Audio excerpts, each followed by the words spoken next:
For thousands of years, we have looked at the night sky and believed that the illuminated stuff was all that made up our universe. Scientists now realize it's not what shines in the light, but what hides in the dark that holds the true secrets of our sky. There is a mysterious dark matter that binds stars and galaxies together, and strange particles like WIMPs, axions, and machos might be to blame. And there is a dark, repulsive energy that is creating space in the universe, but driving the galaxies further and further apart to a dismal fate. Combined, dark matter and dark energy make up 96% of the universe. And uncovering their secrets is like making the one-in-a-million shot. If uncovered, the ultimate fate of the universe might be revealed.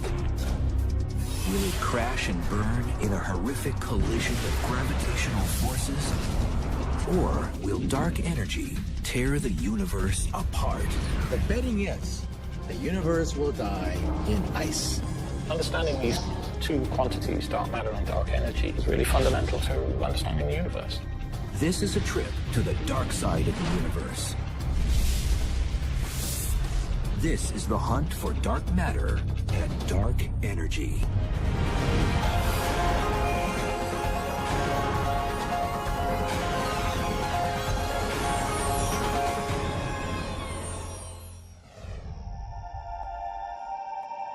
Dark matter is unlike anything we have ever encountered on Earth.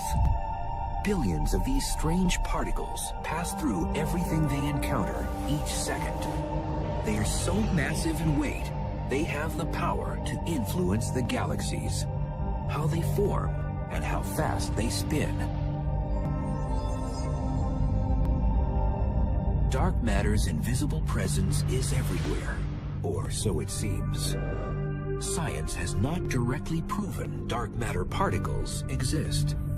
There are many suspects, but no answers. And observing something you can't see isn't easy. It doesn't emit light and it doesn't absorb light. It doesn't interact with light at all. Not only does it not shine, you can't easily see it in obscuration. But the evidence is there. Science knows it. Every textbook on the planet Earth says that the universe is made out of atoms and some subatomic particles. Well, all those textbooks are wrong. And they are going underground to prove it. When they hear about this invisible matter called dark matter, they say, bah, humbug, show me proof that dark matter exists. Sudan, Minnesota, 200 miles from any major city lights. A perfect place for hunting dark matter, but not for obvious reasons. So you'd think we'd want to look up in the sky for dark matter. That's where dark matter's coming from, after all. But instead, we're going to don our helmets and we're going to walk down into this mine. 2,431 feet underground is the Sudan National Laboratory, an abandoned iron mine reconfigured into a research facility. This is just one lab of many around the world, going underground to shield experiments from cosmic rays.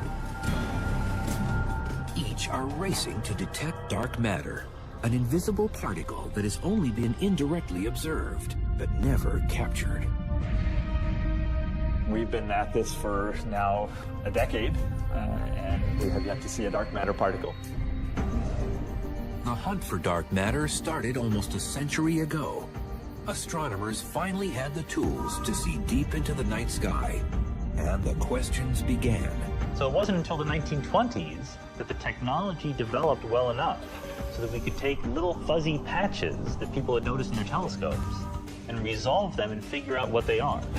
Then Edwin Hubble shocked the world and declared the universe was bigger than just the Milky Way. People realized that some of these little fuzzy patches are separate galaxies, just like our Milky Way galaxy.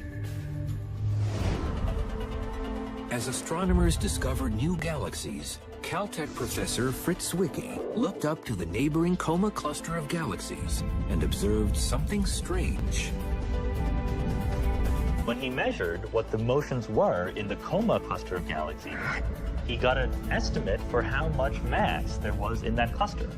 And he compared it to how much mass you could actually see by looking at the galaxies. Something didn't add up. The galaxies were moving too fast within the cluster for the amount of illuminated stuff he could see.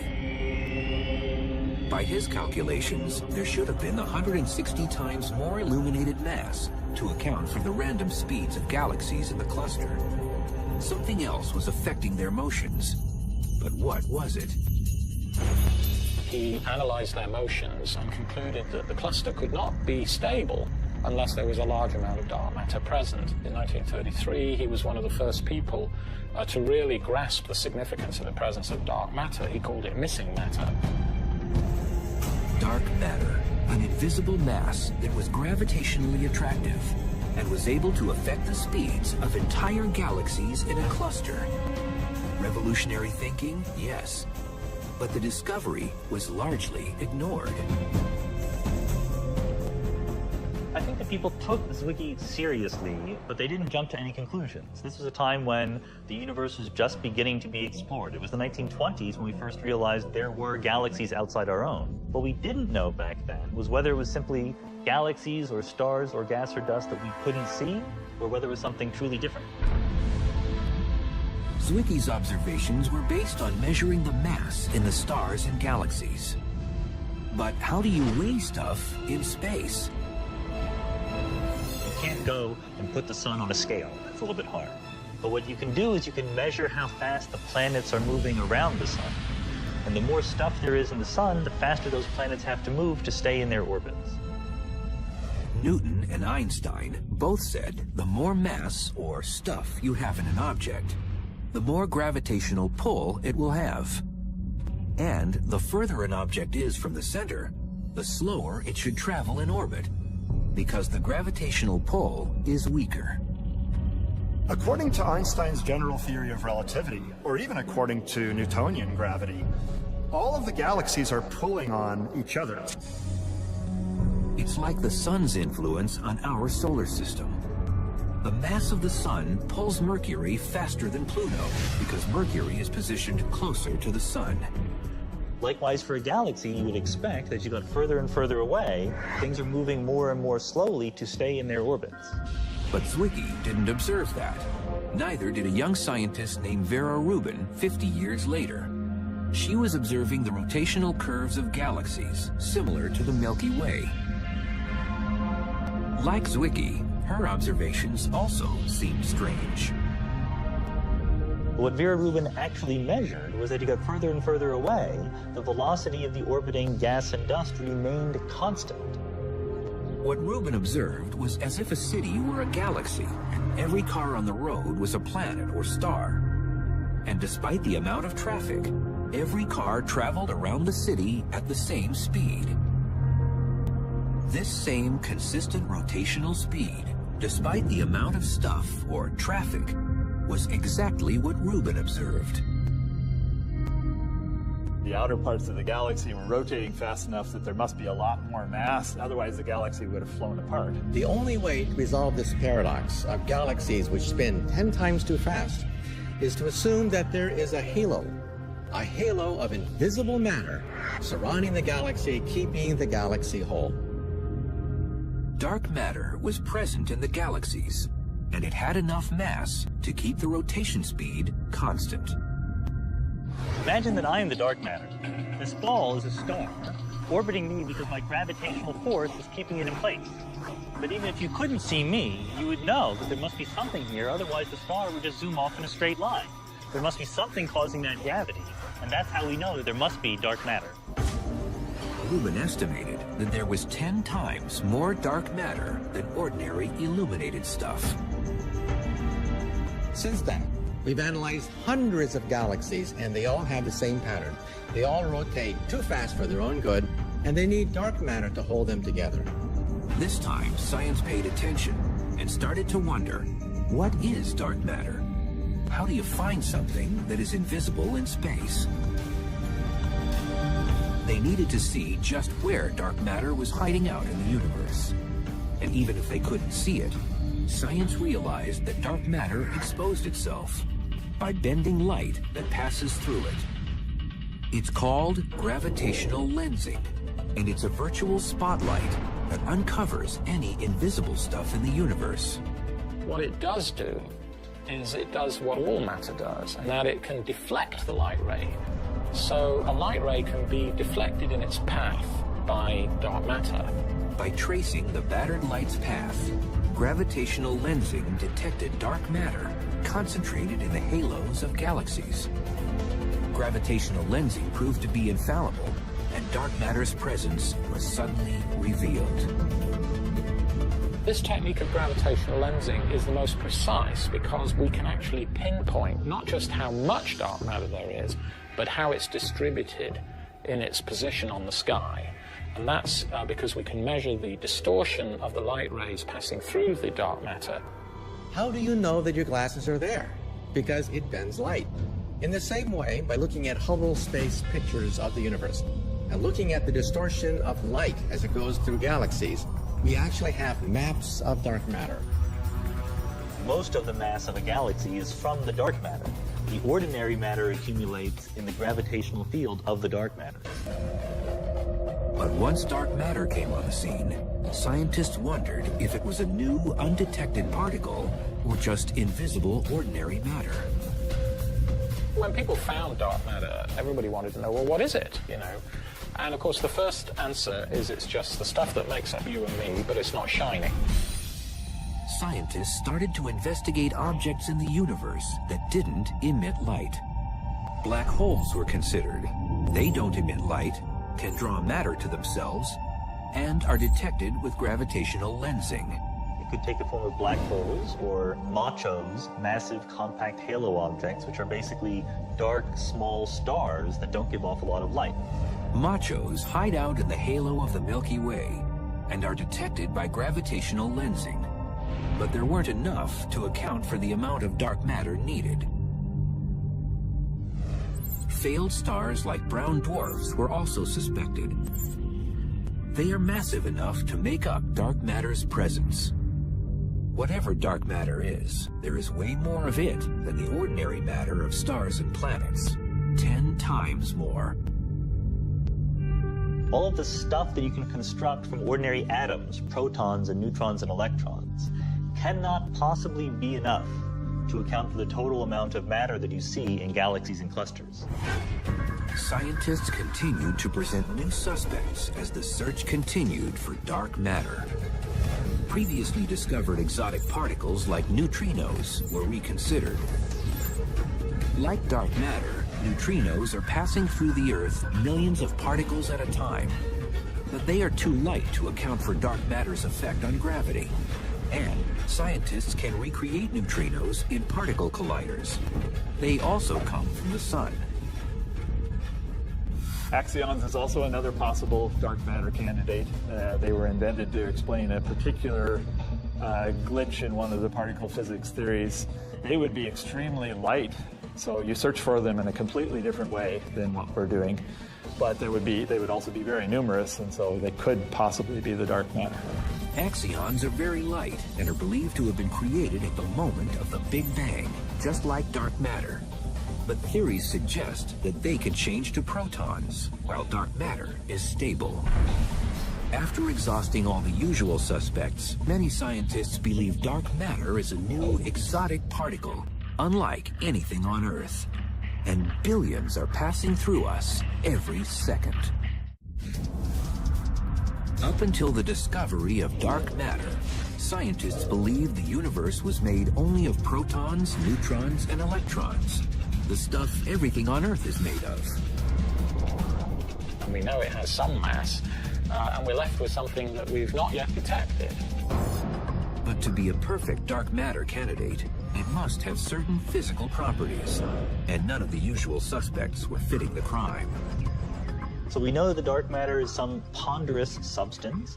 We know that it's not moving too quickly, and we know that we can't see it. Dark matter particles are not traveling at the speed of light, and they don't interact with you and me or anything pretty well, and that's why it's been so difficult to track down these particles. And it doesn't interact with ordinary matter except through gravity. If I had some dark matter in my hand, it would have weight. But first, it would dissolve right through my fingers. There aren't any candidates for cold dark matter within what we call the standard model of particle physics. Like an invisible man passing through walls, dark matter is passing through Earth billions of particles at a time, never colliding with ordinary matter. So the most popular idea for what the dark matter could be is something called a WIMP. WIMPs are weakly interacting massive particles. They have not been detected, but their characteristics match the perfect dark matter candidate. At the Sudan laboratory, the Fermilab team has gone underground, braving thousands of bats to try and capture a WIMP particle. This is called the Cryogenic Dark Matter Search. CDMS is the acronym for it. This was an iron ore mine until 1962 when it shut down. We're half a mile underground. Fermilab has designed a machine that at sub-zero temperatures can detect a dark matter particle passing through it. And its sensor is made of germanium, a dense metal jam-packed with atoms. It's a very pure block of germanium. It's got on the surface of it a pattern of tiny little thermometers, basically, that are able to detect when a particle passes through this hockey puck-sized chunk of germanium. Dark matter is streaming right through us right now without doing anything. Very occasionally, it will bump into the nucleus of an atom, and that's the signature that we're hoping to see. To get a clean dark matter hit, Fermilab needed to filter out junk from space. We would get so many particles that it would be really trying to sift a needle in a haystack. Fermilab's experiment picks up all matter that passes through this detector. The less junk in the air, the easier it will be to detect a dark matter particle. Because dark matter doesn't interact easily with regular protons and electrons, Fermilab has frozen the germanium pucks to near sub-zero temperatures. If a dark matter particle comes through and hits a nucleus, it will actually change the temperature of the crystal very slightly. And so we're looking for that tiny change in temperature in the crystal to signal that a dark matter particle has passed by. 16 germanium pucks sit in a chamber inside a clean room. So we're suited up. We're about to go into the experimental room. It's a class 10,000 clean room. That's why we're all suited up, so we don't carry in any dust, because that would cause a background for the experiment. So let's go inside. So we have scintillation counters that are catching any cosmic ray particles that get all the way down underground here. So right here is what keeps our experiment cold, that tiny little bit above absolute zero. This is a dilution refrigerator. Way inside here are the germanium and silicon detectors, so we're just waiting for a WIMP, a dark matter particle, to get down to this depth and hit one of those germanium and silicon crystals that's buried way inside all this shit. Fermilab has been visiting the mine for nearly 2 years, trying to capture dark matter. This is far harder than it sounds. Although billions of particles are passing through Earth at one time, it's a 1 in a million shot dark matter will interact with ordinary matter. Getting a dark matter particle to hit a germanium atom is like an archer trying to hit a bullseye when the target is a mile away. All these green lights indicate particles passing through the germanium and silicon detectors that we saw downstairs. These are almost certainly all background particles, but maybe it's buried in there someplace as a WIMP. But we won't know until we analyze the data. Hunting dark matter is tedious. Each day, the Fermilab team reports to the underground lab, analyzes data, and perfects their ping-pong game while waiting for the one hit that will prove dark matter exists. But for all this effort and waiting around, no dark matter has been detected by Fermilab or by anyone else. Unfortunately, we've seen precisely 0 dark matter particles so far. Any day now, we may have the announcement that physicists have captured dark matter in a bottle. We have a hypothesis. It certainly seems to explain the universe we live in, but the plain fact is we haven't yet detected this cold dark matter particle. Finding dark matter will not only give us proof of its existence, but might also answer the other big questions of space. Detecting dark matter directly will give us a window on what was going on 1/10,000th of a second after the Big Bang. If scientists can discover what dark matter is, they might also discover how the universe behaved early in its life. Dark matter is not only a mysterious quantity in the universe, but also it's fundamental to why we're here, in fact. It would be difficult to form galaxies and hence, the solar system and hence life on Earth.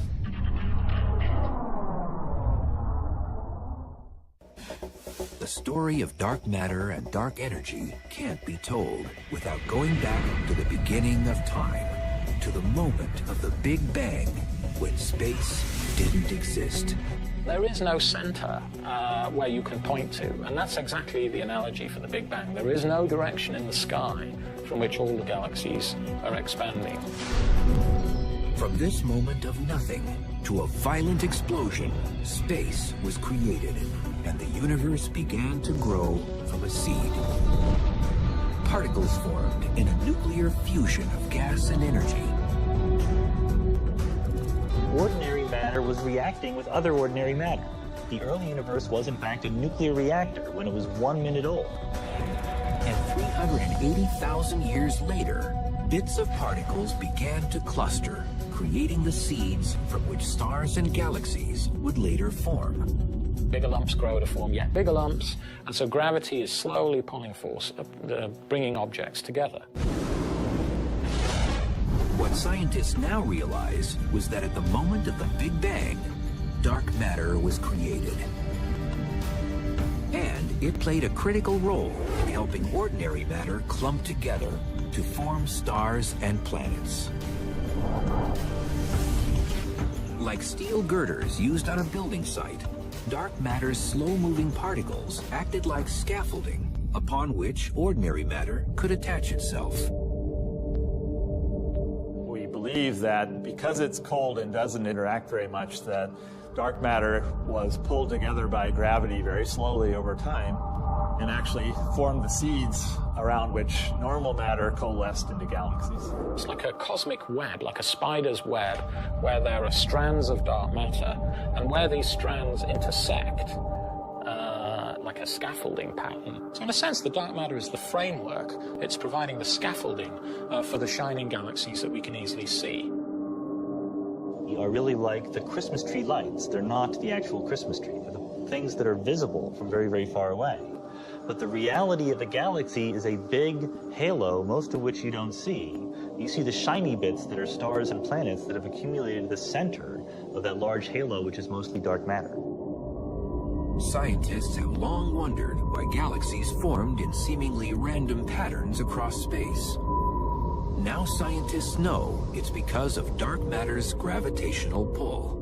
The universe is not uniform at all, but has voids, it has clumps, it seems to have bubble-like regions. What we now believe is due to dark matter. In the last year, astronomers have been able to take their theory one step further and create a detailed 3D map of dark matter in the universe using gravitational lensing. And Einstein said that gravity affects everything, just like gravity is caused by everything.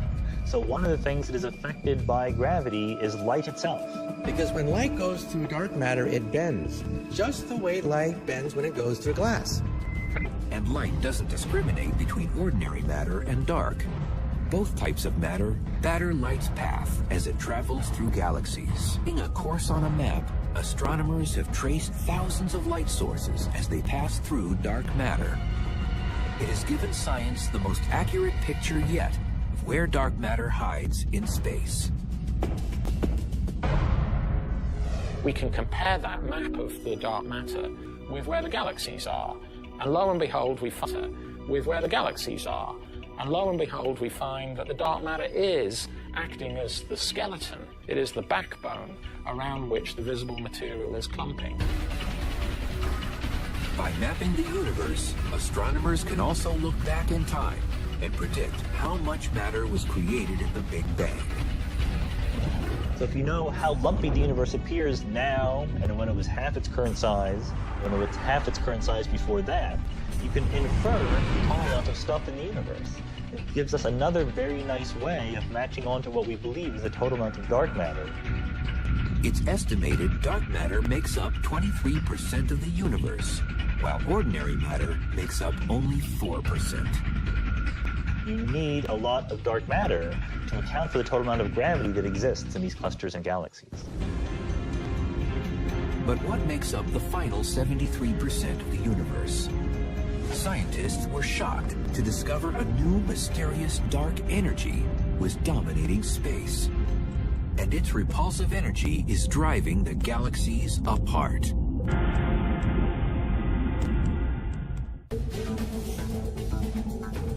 Science always assumed that although the universe continues to grow in size, it would eventually slow in its expansion, or perhaps even collapse on itself. Gravity would overcome any momentum it had.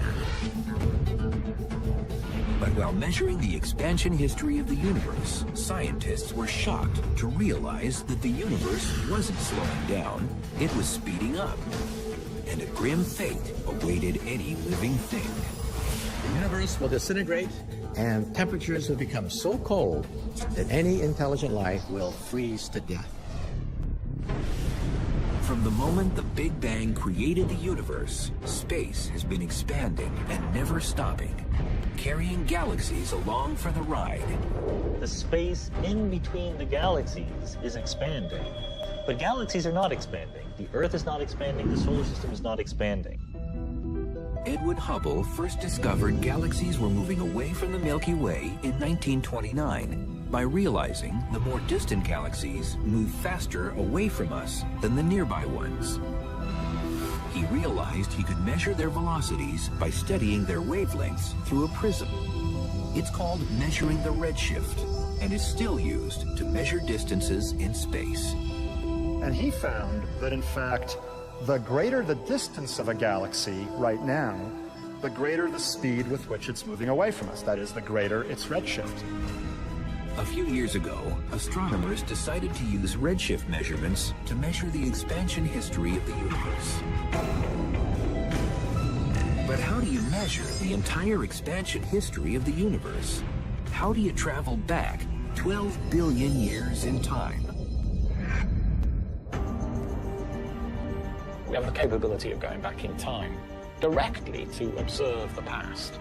So much in the same way as a geologist, looks at layers in the Grand Canyon, and as he goes down into lower and lower layers, looking back in history. If you look at progressively more distant galaxies, you're looking at them as they were at progressively greater times in the past. To measure expansion history, scientists used Type 1a supernovas as their standard candle. One example of a standard candle might be a 100-watt light bulb. You could have a bunch of these things sitting around in your room at different distances from you. Then the more distant ones will appear fainter, and the more nearby ones will appear brighter. Type 1a supernovas are always consistently brilliant, no matter where they occur in space. A supernova is the colossal explosion of a star at the end of its life. It just goes kabam! And it occurs when a dying star known as a white dwarf goes through a nuclear runaway and just literally blows itself to smithereens. We find the Type 1a supernovae in very distant galaxies, so they look really faint, and then we compare them with Type 1a supernovae in nearby galaxies whose distances were measured using Cepheid variables or some other technique. Using these Type 1a supernovas, two different teams set out in the 1990s to measure the deceleration rate of the universe. But to capture supernovas as they occur, astronomers had to put the universe on surveillance. You can compare this a little bit to perhaps surveying a casino. So all these cameras are on all the time, and most of the time they don't find much of anything interesting. But occasionally they find what they're looking for. You have to look at lots of galaxies.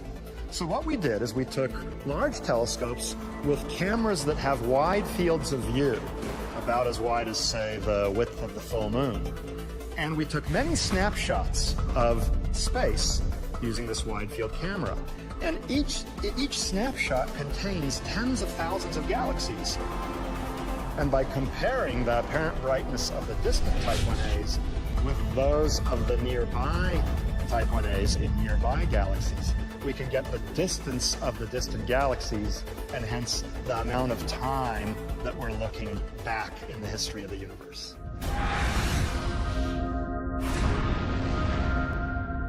After the two teams studied the results of 60 Type 1A supernovas, scientists were shocked at their results. The universe wasn't slowing down, its expansion was speeding up. We all expected that expansion to be slowing down with time, because after all of the galaxies are pulling on one another. We were so confident we were going to measure the rate at which the universe was slowing down, and then we found, of course, a negative answer. The universe is not slowing down, it's speeding up, and this was just a big mystery. That is really, really weird. You know, we expected to measure some amount of slowdown, and instead it's expanding more quickly. That's like the wrong sign, right? We were really afraid that we had gotten completely the wrong answer. We rechecked our measurements, we checked the analysis. A bunch of people on each of the two teams did the measurements and the analysis independently and kept getting the same result. One of the greatest shocks in the world of cosmology just in the last few years has been the realization that our universe is accelerating. This repulsive force driving the universe was called dark energy, an invisible energy that was nothing anyone expected or understood. It suggests that over the largest distances in the universe, there's a repulsive effect that dominates over gravity. And dark energy was creating space, taking galaxies along for the ride. This energy that appears to fill the universe and stretch the expansion of the universe faster and faster with time is now known as dark energy. So here I throw the apple, and initially it's decelerating, and then dark energy makes it accelerate away from me. So you throw the apple, and it just zooms away faster and faster with time. Like the apple forever traveling into space, galaxies are being carried away as more space is created.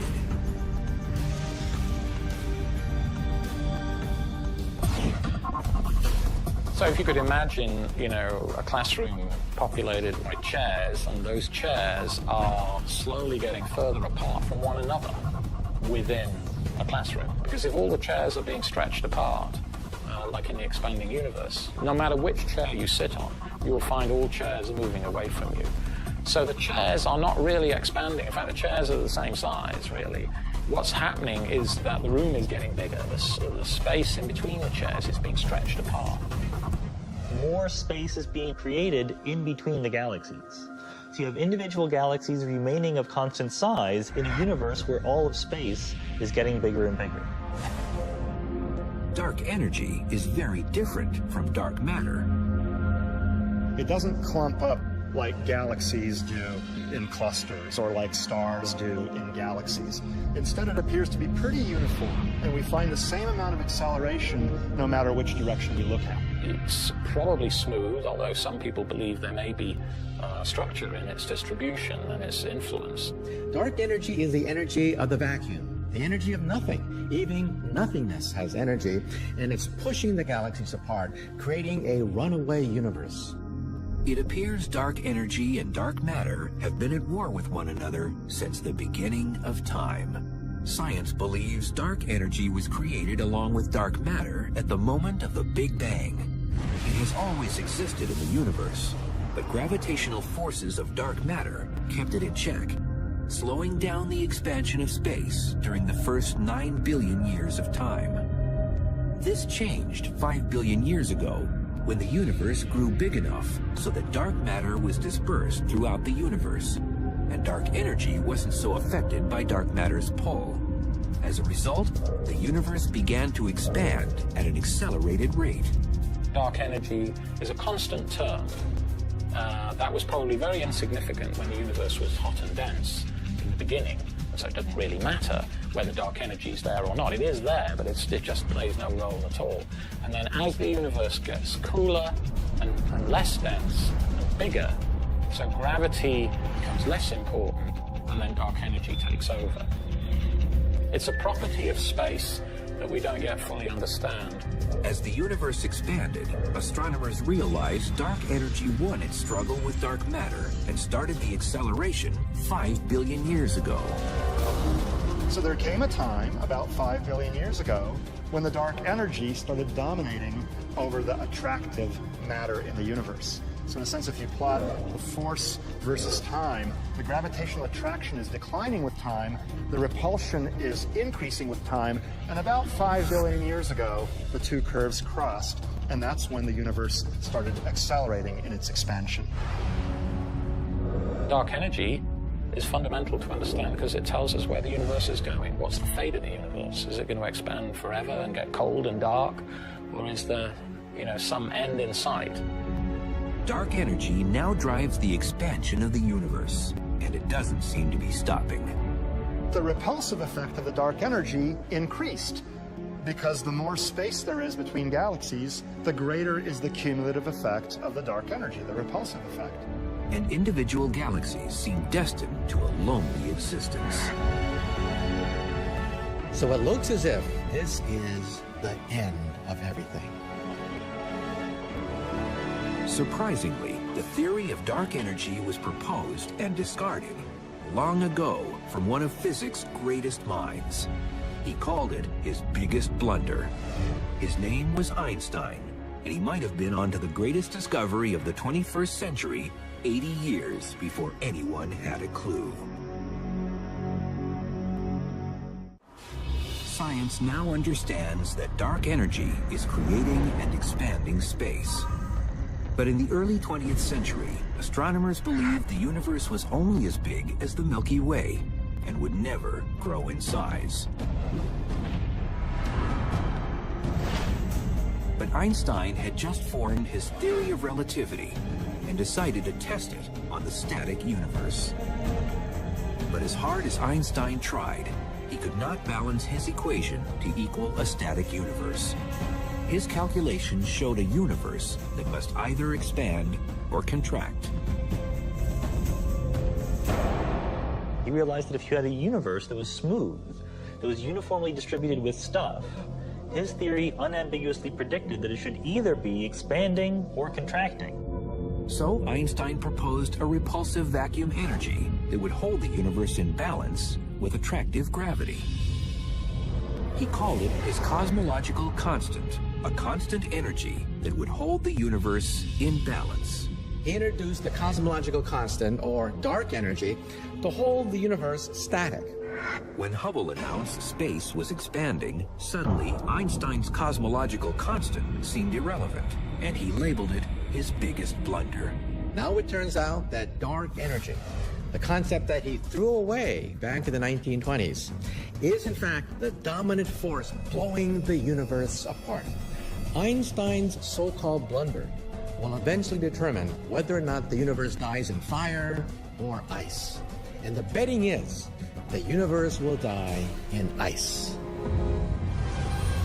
In trying to survey how the universe behaves, Einstein had erroneously predicted dark energy and what is the total makeup of the universe.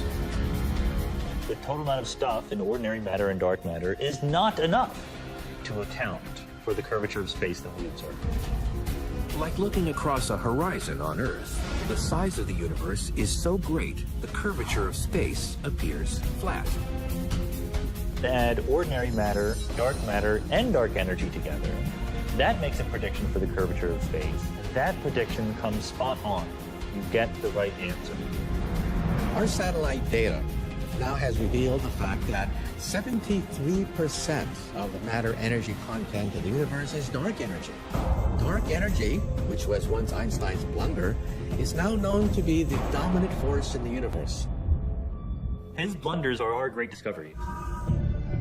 Scientists are at the very beginning of understanding what effect dark energy will have on the fate of the universe.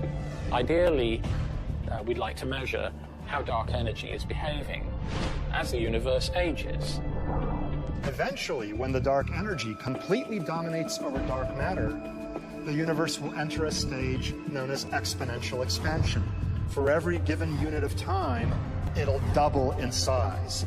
And unless the dark energy changes sign someday and becomes gravitationally attractive, the fate of the universe is to expand forever, more and more quickly with time. We don't understand, if the vacuum energy is driving the acceleration of the universe, why it has the amount it does. That is one of the deepest puzzles remaining in theoretical physics today. Trillions of years from now, it's going to be a very lonely place. We'll look up in the sky, and the skies will be practically dark. The oceans will freeze over, and it looks as if this is the death of all intelligent life. It looks as if dark energy and the laws of physics are a death warrant to all intelligent life in the universe. In discovering dark matter and dark energy, science is one step closer to defining the theory of everything. One equation that will define the entire workings of the universe. Once we have the theory of everything, we'll be able to answer some of the deepest questions ever since man and women first looked at the heavens. This could be the crowning achievement of 2,000 years of investigation into the laws of nature ever since the Greeks asked the question, what are things made of? For now, dark matter and dark energy continue to be the greatest cosmological questions of the 21st century. It's certainly frustrating, yes. I mean, it's humbling, too, to know that, all we know about physics is restricted to normal matter, and yet there's all this other dark matter and dark energy that we really understand very little about. It's the beginning of a new era and the mysteries of the dark side of the universe. It's the Wild West as far as particle astrophysics, which is what we call this field. It's a property of space that we don't yet fully understand.